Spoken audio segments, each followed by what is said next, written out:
One of the architects of the compromise is the Attorney General of Minnesota, Mr. Mondale, who was the chairman of the Credentials Subcommittee. We want to go to Martin Agronsky to find out just what happened in that Credentials Committee, how it was that the compromise was reached, and then what happened when the compromise was presented.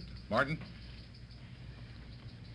Mr. Attorney General, we want to know to begin with, even though this whole thing seems to have fallen apart now, how your compromise was reached, what you had in mind, and what went on in that meeting that arrived at the compromise. Well, let me first say I don't think it's fallen apart. I'll be glad to discuss that later. I think this proposal of the Credentials Committee represents the best feeling and the best understanding of the vast majority of the delegates to this convention, constitutes a full and historic commitment to civil rights and human justice, and yet recognizes some of the difficult practical problems we have as a national party dealing in the South. Now, let's define what we're talking about. All right, now getting back to your question.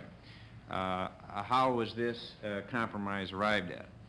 It began at the first meeting of the Credentials Committee on Sunday, when in executive session, when we started discussing the Mississippi contest, the challenge between the regular Mississippi delegation and the so-called Freedom Democratic Party of Mississippi. It was apparent as the meeting proceeded that the nature of possible proposals were not well worked out. The possibilities for compromise had not been fully explored, and I moved that a subcommittee be established to deal with both problems if they could. This motion passed, and then Governor Lawrence, the chairman of the committee, appointed me and 4 others to draft the best proposal that we could, that we thought expressed the sense of the convention and dealt honorably with the topic. We've been working on this now for... Who did you deal with in arriving at this compromise? And may I ask you to begin with your senator from Minnesota, your senior senator, Mr. Humphrey, has been the leader, we understand, at White House instructions in working out this compromise. Did he come into it at that point? Well, the senator and many others were involved. Of course, one thing you have to know about Senator Humphrey, everything he does with his whole heart. And he was, like everything else he does, he was working very hard, and I think very effectively, to find a decent and an honorable compromise, and I think he has, along with many others with whom he worked. I don't think he would care to have this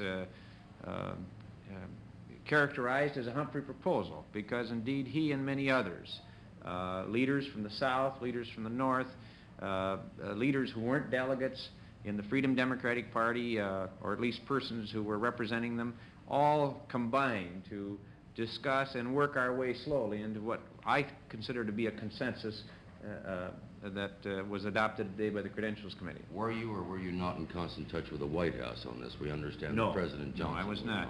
I've read the papers that claim that these are muscle tactics from the White House, and I want to state categorically that that is not true. I should know. I was the chairman of the committee. I did not receive a call from the White House. I was not contacted directly or indirectly. The only thing I was told when what I inquired was that the president thought we were mature people who could work out an honorable and a decent position that recognized the many difficult problems involved.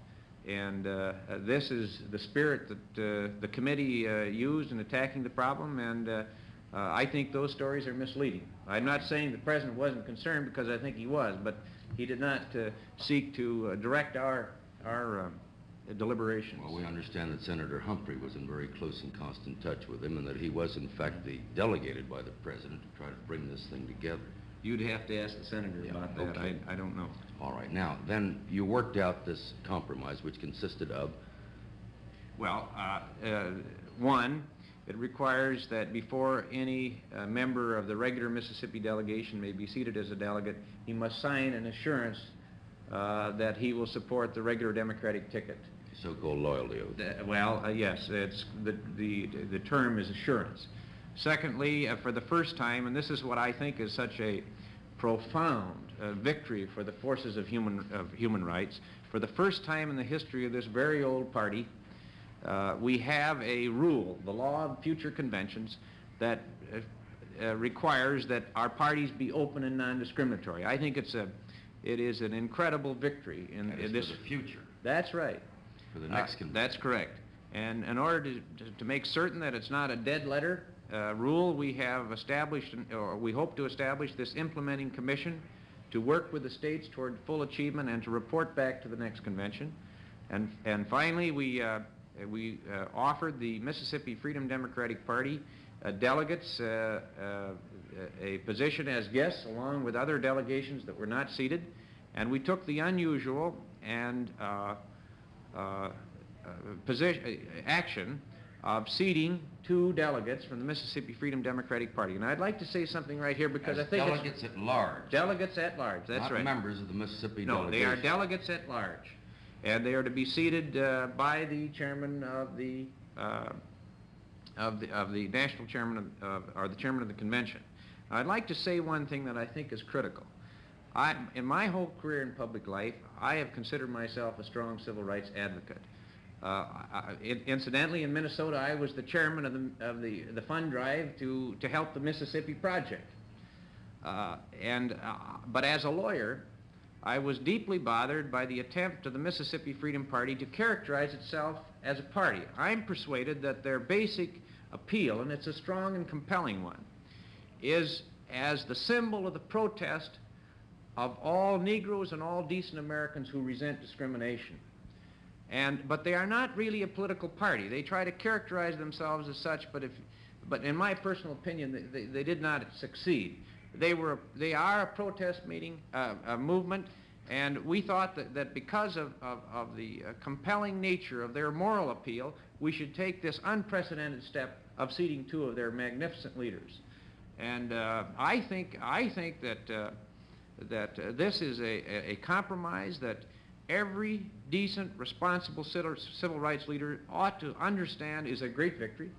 More than that, I think the Southern leadership, the responsible Southern leadership, knows that we dealt responsibly and carefully and sensitively with the practical problems that they have in, incidentally, trying to beat off the extremists who are trying to defeat Lyndon Johnson. But clearly, Mr. Attorney General, the responsible civil rights leaders like Dr. Martin Luther King, for one, and Mr. Henry, who is the head of the Mississippi Freedom Party, feel that it is not a satisfactory compromise, and it does not go far enough, and it is not honorable. Well, I must say that I haven't had much opportunity to read how they've responded. I know the response of many warm, humane civil rights leaders on the committee who've spent their whole lives in these fields, who stood up and said, this is a wonderful position, we're proud of it, and voted for it and spoke for it. Well, sir, now they've rejected it. It looks like they're going to have a floor fight about it then. Well, I was listening to CBS. You ought to do that sometime, yes. And they said something about they weren't quite sure yet what Dr. King was going to do. That's right. Well, thank you very much, Mr. Attorney General, for that illuminating exposition. Now back to the booth. The chairman of the Credential Subcommittee, and we'll go on with this story of the Mississippi Compromise that may succeed, and then again may not, in a moment after this message.